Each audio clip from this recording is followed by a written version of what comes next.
मैं अपने पति के साथ हनीमून के लिए एक पहाड़ी इलाके में गई। मेरे पति मुझे पहाड़ी इलाकों पर घुमा रहे थे। उन पहाड़ी इलाकों पर कुछ कबीलों का निवास था, जो सदियों से वहां पर रहते चले आ रहे थे। वहां पर बहने वाले साफ नदियां और वहां की सुंदरता देखकर मेरी आंखें फैली की फैली रह गई। वहां पर रहने वाले कबीले के लोग की अजीबोगरीब रस्म थी और उन रस्मों का मैं अनजाने में ही हिस्सा बन गई थी। इन पहाड़ी इलाकों में जाने के लिए मेरे पति कुणाल बिल्कुल भी नहीं मान रहे थे। कहने लगे, इन इलाकों में रहने वाले अनजान लोग हैं और यह जगह भी एकदम अनजान है। मैं इसके बारे में कुछ भी नहीं जानता। मैंने कहा, आप कुछ भी कर लो, आपका बहाना नहीं चलेगा। मुझे तो इन पहाड़ों और जंगलों में घूमना ही घूमना है। मेरी जिद के सामने कुणाल को हार माननी पड़ी थी। इन पहाड़ों और जंगली इलाकों के लिए एक कैब बुक कर ली थी। हम पहाड़ी इलाकों के होटल में ठहरे हुए थे, जो कि खूबसूरत नदी के सामने ही बना हुआ था। लेकिन यह होटल बहुत पुराने ज़माने का बना हुआ था।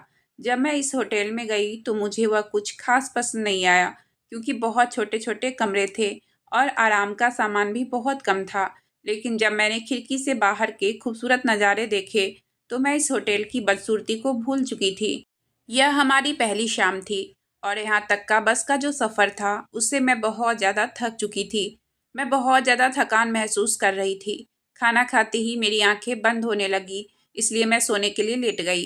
कुणाल कहने लगे, क्या वन्या तुम भी? क्या तुम यहाँ सोने के लिए आई हो या हम यहाँ एंजॉय करने आए हैं? अपने हनीमून ट्रिप को यादगार बनाने आए हैं, सोने नहीं। मैंने मुस्कुराकर कहा, प्लीज़ मुझे सोने दो, मुझे बहुत नींद आ रही है। वैसे भी हम सुबह जल्दी उठकर इन पहाड़ों के खूबसूरत मंजर को देखने के लिए जाएंगे। सुबह का मंजर तो वैसे भी बहुत ही सुंदर होता है। खैर, उनको समझाना सबसे मुश्किल काम था। काफ़ी देर बहस के बाद आखिरकार वह मान गए। हम दोनों की बचपन से ही दोस्ती थी और बचपन से ही हम एक दूसरे को पसंद करते थे। कुणाल पुलिस की नौकरी करते थे। शादी के बाद वह मुझसे इतना प्यार करते थे कि मैं खुद को खुशनसीब समझती थी। सुबह मेरी आंख चिड़ियों की चहचहाहट से खुली। जैसे ही मेरी आंख खुली, मैंने अपने बराबर में कुणाल को बेखबर सोते हुए देखा तो एक मुस्कुराहट मेरे चेहरे पर फैल गई। मेरा पति स्मार्ट होने के साथ साथ बेहद रोमांटिक भी था, बल्कि किसी फिल्मी हीरो जैसा, जिसकी हर लड़की इच्छा करती है। मैं उठकर बैठ गई, अपने बिखरे बालों को समेटा और बेड से नीचे उतरी और खिड़की की तरफ बढ़ गई। मुझे सुबह सुबह का मंजर देखना था। जैसे ही मैंने पर्दा हटाया तो एक बहुत ही खूबसूरत मंजर मेरा इंतजार कर रहा था। ऊंचे ऊंचे पहाड़ों के बीच नीले रंग की नदी और उसके दोनों तरफ लगे पेड़, जैसे मैं कोई खूबसूरत सपना देख रही थी। तभी उसके बाद जो मंजर मेरी आंखों ने देखा, वो एक अजीबोगरीब मंजर था। बहुत से लोगों ने उस नदी के पास कैंप लगा रखे थे। मेरा जी चाहा कि मैं भी वहां चली जाऊं। पत्थरों में झरने की तरह गिरते पानी से जो संगीत हवा में गूंज रहा था, मेरा जी चाह रहा था कि मैं वहां पास बैठकर उस संगीत को सुनूं। मैं यह सब सोच रही थी कि मेरे कंधे पर किसी का हाथ महसूस हुआ और किसी ने मुझे अपनी बाहों में भर लिया। मैंने मुस्कुराकर पलटकर पीछे अपने पति को देखा, जो अच्छे खासे रोमांटिक मूड में थे। मैंने खुद को उसके घेरे से आज़ाद किया और कहा कि जल्दी से नाश्ता करवाइए और फिर हम बाहर चलते हैं। कुणाल कहने लगे, मेरे लिए यह फैसला करना मुश्किल है कि बाहर का नज़ारा ज़्यादा खूबसूरत है या मेरी पत्नी। मैं उसकी ऐसी बातों की तो दीवानी थी। खैर, हमने एक साथ नाश्ता किया और हम सामने नदी की तरफ चले गए। मौसम बहुत ही अच्छा था। जैसे ही हम उस नदी के पास पहुंचे तो वहाँ के रहने वाले लोग जमा होना शुरू हो गए। नदी के पास कुछ मुसाफिरों ने खेमे लगाए हुए थे और वही उनमें ठहरे हुए थे। वह भी अपने अपने कैंप से बाहर आ गए। नदी के किनारे ठहरे हुए सारे लोग कबीले वाले ही थे, जो यहाँ के पहाड़ों के जंगलों में रहते थे। सुनने में आया था कि वहाँ के रहने वाले लोगों की कुछ अलग ही तरह की रस्में होती है, जिन्हें वह इस नदी के सामने ही पूरा करते हैं। जब मैंने यह सुना तो मुझे यह सब देखकर बड़ी दिलचस्पी पैदा होने लगी। मैंने सोचा, आखिर मैं भी तो देखूं कि उनकी क्या रस्में होती है और यह कैसे करते हैं। कुणाल एक तरफ खड़ा हो गया और वह लोग अपने साथ ढोल और बाजे भी लेकर आए थे। कुछ लोग ढोल बजाने लगे और कुछ बाजे। फिर जो कुछ मेरी आंखों ने देखा, उससे तो मेरी आंखें फटी की फटी रह गई। वहां पर बहुत ही चुस्त गाउन पहने उन कबीले वालों की लड़कियां डांस करने लगी। पहाड़ी लड़कियां बहुत ही खूबसूरत थी। हालांकि मैं भी कम खूबसूरत नहीं थी, लेकिन उनके हुस्न के आगे अपनी खूबसूरती मुझे धुंधली सी होती महसूस हो रही थी। वहां पर नाचने वाली लड़कियां एक से बढ़कर एक हसीन थी, लेकिन एक गुलाबी गाउन पहने लड़की तो कोई अप्सरा ही लग रही थी। मेरी नज़र तो उससे हटने को तैयार ही नहीं थी। मैं उसके हुस्न को देखकर हैरान रह गई थी। कोई इतना खूबसूरत कैसे हो सकता है? कुछ देर तो मैं वहाँ के आसपास के नज़ारे को देखना ही भूल गई थी। मुझे लग रहा था कि जैसे इस लड़की की खूबसूरती ने इन वादियों की खूबसूरती को भी पीछे छोड़ दिया है। इतनी खूबसूरत लड़की थी कि जिसे देखने वालों को अपने जादू में जकड़ लिया था।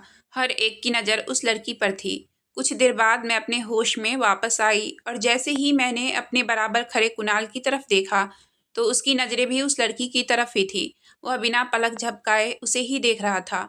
मैं मानती हूँ कि उसकी खूबसूरती थी ही कुछ ऐसी, लेकिन कोई भी पत्नी यह बर्दाश्त नहीं कर सकती कि उसका पति उसके अलावा किसी दूसरी औरत को ऐसी नज़र से देखे, जैसे कि कुणाल उस लड़की को देख रहा था। मैंने उनके बाजू पकड़कर उन्हें झिंझोरा तो वह बुरी तरह से चौंक गए। मुझे देखकर कुछ शर्मिंदा भी हुए।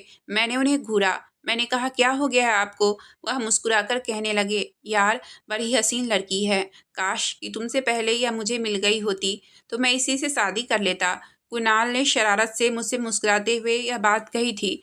मैंने फिर उन्हें गुस्से में देखा तो वह हंसने लगे। कहने लगे, मजाक कर रहा हूँ। कोई भी लड़की तुम्हारी खूबसूरती का मुकाबला नहीं कर सकती। मैं जानती थी कि वह यह बात मेरा दिल रखने के लिए कह रहे हैं। हालांकि इस बात में तो कोई शक नहीं था कि वह लड़की वाकई बहुत खूबसूरत थी। मैंने महसूस किया कि डांस के दौरान भी वह लड़की कुणाल को ही देख रही थी। खैर, उनका डांस इतना दिलचस्प था कि हमारा तो वहाँ से उठने का दिल ही नहीं कर रहा था। लेकिन हम नहीं जानते थे कि वह डांस नहीं, मेरे लिए मौत का पैगाम है। वहाँ के लोगों की एक अजीब रस्म थी कि वहाँ की लड़कियाँ शादी से पहले अपनी पसंद के लड़के से संबंध बनाती थी। वह लड़की लड़के से पूरी तरह खुश होती थी, उसके बाद ही उस लड़के से शादी करती थी। और इस सब के पीछे की क्या वजह थी, यह बात आज तक किसी भी अजनबी को नहीं पता थी। सच पूछो तो मैं भी यह सब जानने के लिए इन पहाड़ी इलाकों पर आई भी थी, क्योंकि कॉलेज के ज़माने में मुझे एक लड़की ने यह बात बताई थी। मैंने कहा, भला यह कैसी रस्म हुई? लड़की कैसे अपनी शादी से पहले ही किसी भी लड़के के साथ संबंध बनाने के लिए तैयार हो सकती है? वह कहने लगी, कभी उस इलाके में जाओ तो अपनी आंखों से देख लेना। मुझे अपनी दोस्त की बात में सच्चाई नहीं दिख रही थी। जैसे ही वह डांस खत्म हुआ तो वहाँ की लड़कियों ने अपने गले में पहना दुपट्टा वहाँ मौजूद लड़कों के गले में डालना शुरू कर दिया। उनकी बातों से ही अंदाजा हो रहा था कि वह लड़कियाँ दुपट्टा उनके गले में डाल रही है, जिससे वह शादी करना चाहती है। मुझे यह रस्म बड़ी अनोखी लग रही थी कि लड़कियों को उनके पति का चुनाव करने का पूरा हक दिया जा रहा था। वरना मैं जिस गांव से संबंध रखती हूँ, वहाँ अब तक लोग बहुत ही पिछड़े हुए हैं। और हमारा गांव ही नहीं बल्कि हमारे देश में अभी ऐसे बहुत सी जगह है जहाँ पर लड़की से शादी से पहले उसकी मर्जी तक नहीं पूछी जाती।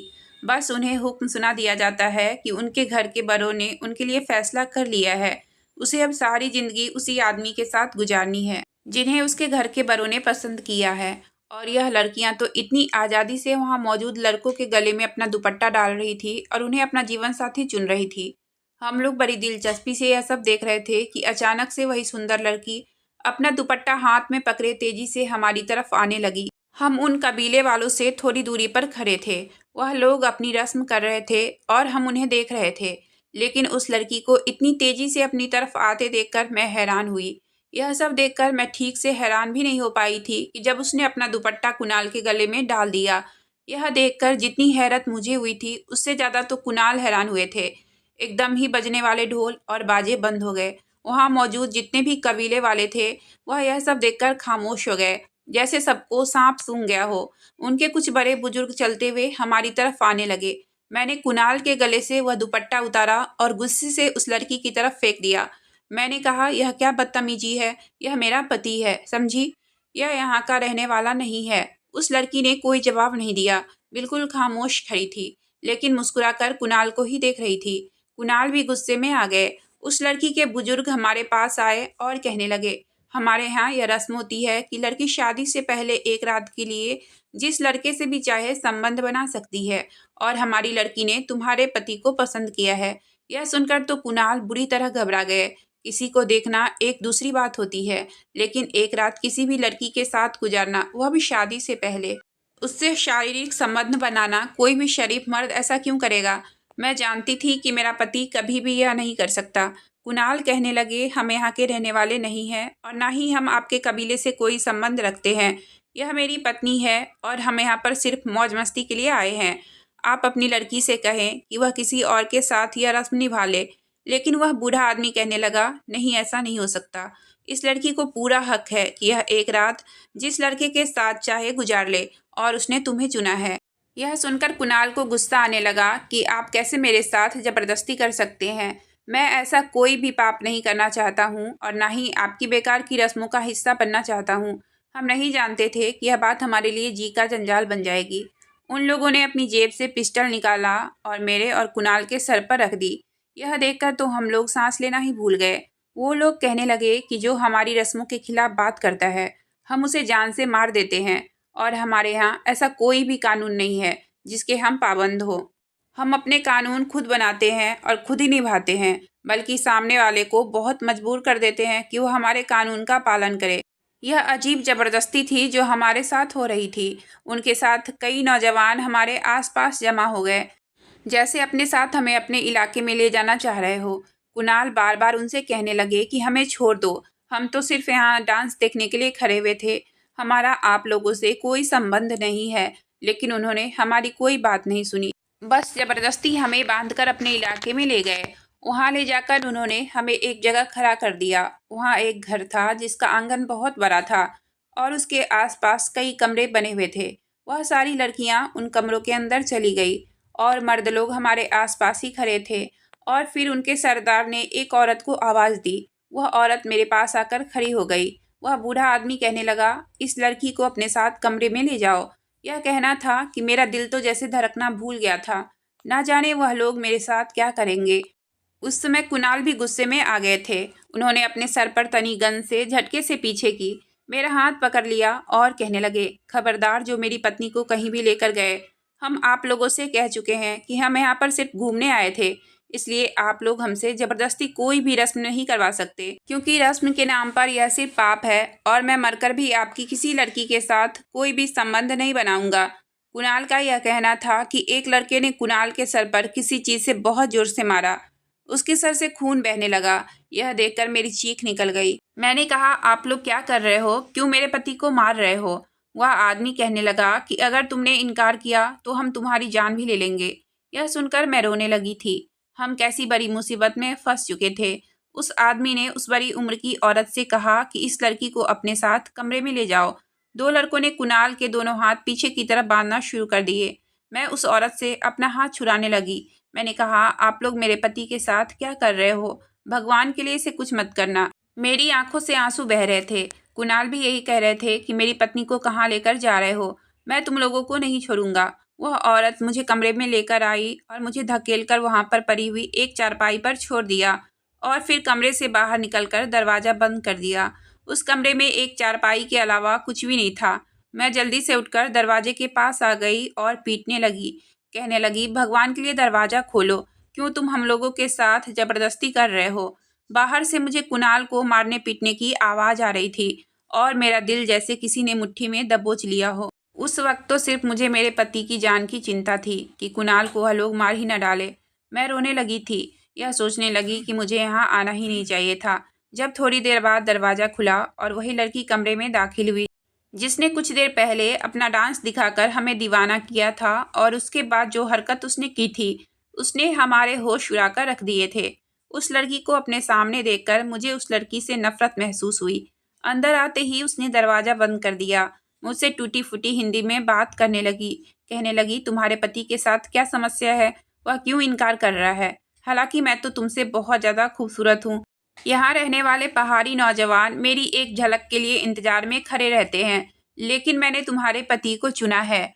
मैं इस इलाके के सरदार की बेटी हूँ और सरदार हमारे इलाके का सबसे बड़ा माना जाता है।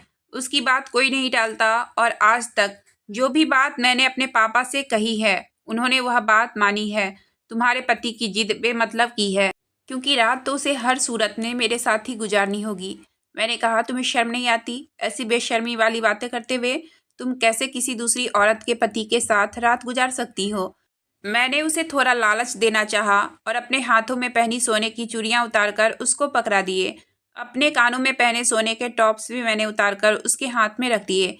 मैंने कहा, भगवान के लिए यह सब कुछ रख लो और मेरे पति को छोड़ दो, हमें यहाँ से जाने दो। वह लड़की बड़ी अजीब किस्म की थी। उसने मेरी सारी चीज़ें मुझे वापस कर दी।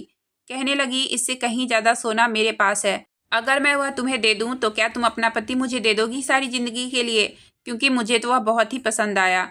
एक रात उसके साथ गुजारने के बाद मैं ऐलान करने वाली हूँ कि यह लड़का मुझे पसंद है और मैं उससे शादी करना चाहती हूँ और रस्म के अनुसार मेरी उससे शादी भी हो जाएगी। उसकी बातें मेरा दिल जला रही थी। उसकी आंखों में मुझे कुणाल के लिए जो कुछ नजर आ रहा था, उसने तो मेरे होश उड़ा दिए। वह तो उसे पति बनाने के चक्कर में थी। बात सिर्फ एक रात की ही नहीं थी। वह कहने लगी, जब तक मैं चाहूँ तुम्हारा पति मेरे साथ रहेगा। मैंने कहा, वह ऐसा कुछ भी नहीं करेगा। वह मेरी बात सुनकर हंसने लगी। फिर मेरा हाथ पकड़कर मुझे कमरे से बाहर घसीटते हुए आंगन में ले आई, जहाँ मेरा पति जख्मी हालत में खड़ा था। उसे इस हालत में देखकर मैं फूट फूट कर रोने लगी।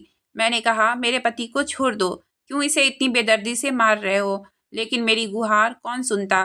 कुणाल भी अपनी बात पर अड़े हुए थे। तभी एक आदमी ने आकर एक ऐसी बात कही कि कुणाल के साथ साथ मेरे भी होश उड़ गए। वह आदमी उस लड़की का बाप था। बहुत ही बेशर्म इंसान था। कुणाल से कहने लगा, अगर तुम मेरी बेटी के साथ रात गुजारने से मना करोगे तो आज और अभी सबके सामने मेरे कबीले का एक एक लड़का तुम्हारी पत्नी के साथ सुहागरात मनाएगा। यह सुनकर तो हम दोनों पति पत्नी का दिमाग चकराकर रह गया।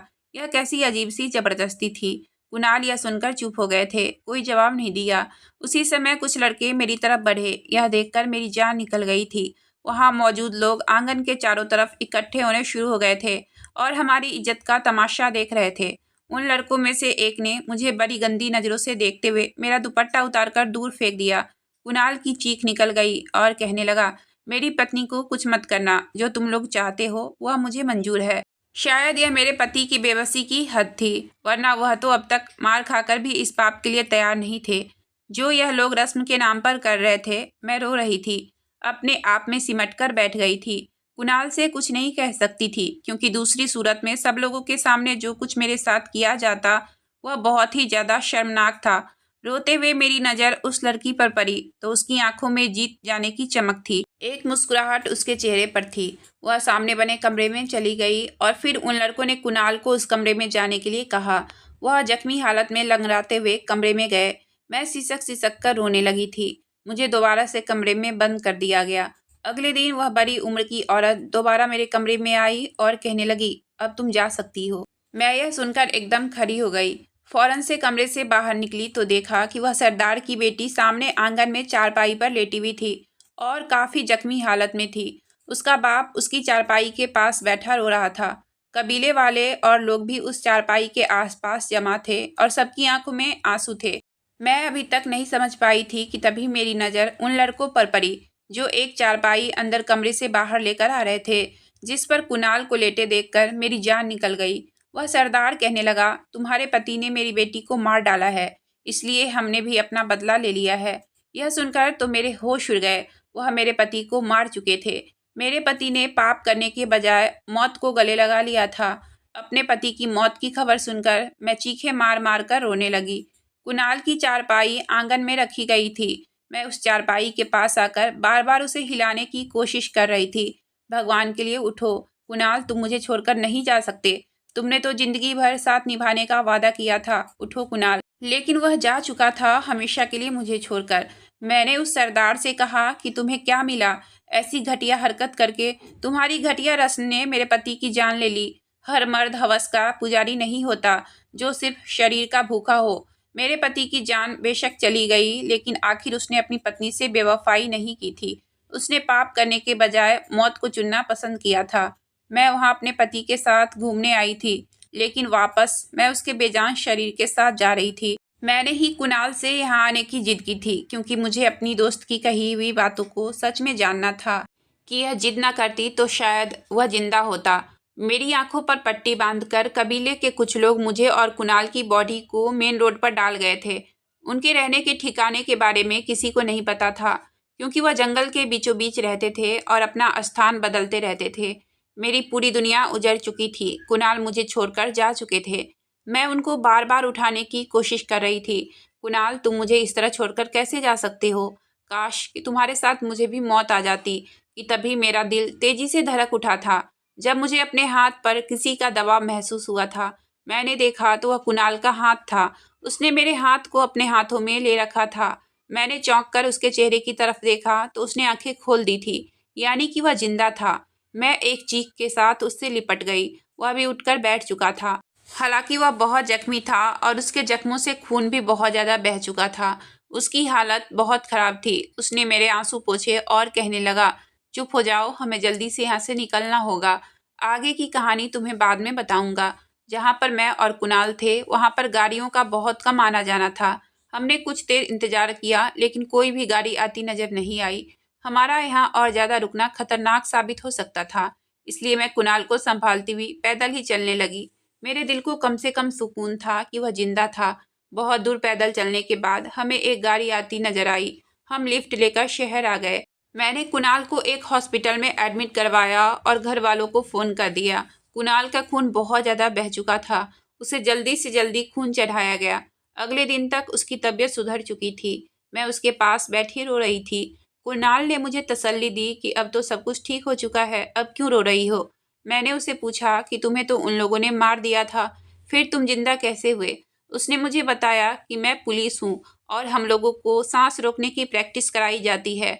उन लोगों ने जब मेरे सर पर किसी भारी चीज से वार किया था, उस समय मैं बेहोश होकर गिर पड़ा था। फिर उसके बाद वह अपनी लड़की को देखने में लग गए थे, जिसे मैंने गला दबाकर मार दिया था। इतनी देर में मुझे होश आ चुका था और जब वो लोग मुझे चेक करने आए तो मैंने अपनी सांसें रोक ली थी। उन्हें लगा कि शायद मैं मर चुका हूँ। कुछ भी हो, यह दिन हमारी जिंदगी के बहुत ही डरावने दिन थे। मैं उनके सीने से लगकर रो पड़ी। कुछ दिन तक हॉस्पिटल में रहने के बाद कुणाल को छुट्टी मिल गई थी और हम अपने घर वापस आ गए थे। अगर आपको कहानी अच्छी लगी हो तो प्लीज़ वीडियो को लाइक और चैनल को सब्सक्राइब करें। आपका बहुत बहुत धन्यवाद।